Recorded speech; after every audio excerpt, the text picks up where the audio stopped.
Graveyard shift lang dapat sa isang old office building. Kaso habang nasa call siya, may narinig yung customer sa background kahit mag-isa lang siya sa workstation niya. This story came from one of our senders who works in a BPO. Yung company raw nila, nakikigamit lang ng office from another company. Just to give konting context, let's call her company, Company A. And yung company na hinihiraman nila ng office, Company B. Since local accounts yung minamanage ni Company B, wala na silang mga tao sa office kapag gabi. So kapag graveyard shift, kaunti lang talaga silang gumagamit ng office from Company A. Hiwa-hiwalay pa raw sila ng floor.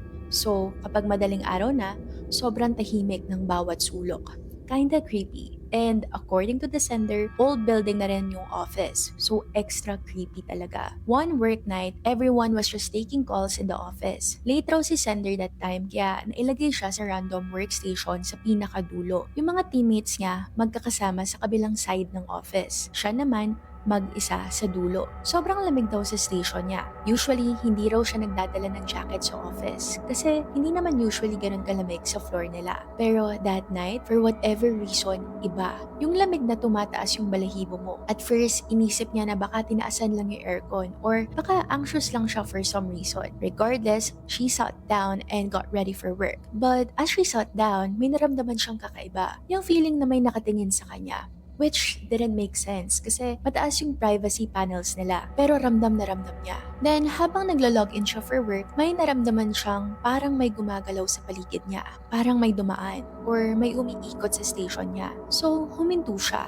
Lumingon siya pero walang tao. After that, tinuloy niya na lang yung mga need niyang gawin. Nag-start na rin siyang mag-take ng calls. Regular work night lang so far. One call after another. Until around 1 a.m., may nakausap siyang customer. At first, okay naman yung call. Pero in the middle of the conversation, biglang sinabi ng customer na gusto niyang matransfer sa ibang agent. Napaisip raw si sender. Akala niya baka hindi lang satisfied yung customer sa service niya. Or baka may nasabi siyang mali. So she asked kung bakit gusto magpa-transfer. Then, the customer said, I just can't hear you properly. So our sender asked if she could put the customer on hold muna. Sabi niya, maghahanap lang daw siya ng available agent. Pero ang totoo, tiningnan niya yung headset and mic niya. Nag-mic test siya. Chinek niya kung may hardware issue. Pero everything looked fine. Malinaw yung audio. Maayos yung mic. Walang issues. So, bumalik siya sa call and asked, can you hear me better now?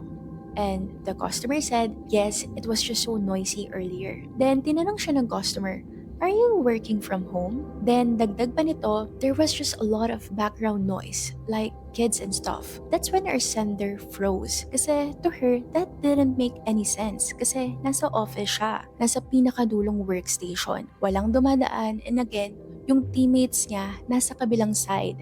And obviously, walang bata sa office. Tinapos niya yung call as fast as she could. Then, immediately, chinek niya yung call history. Pinlay niya yung recording ng call. And over their conversation, she heard what she described as the creepiest thing she's ever heard in her life. She could hear in the background na may gumagalaw, may tumatawa, dalawang bata, clear enough para marinig sa recording.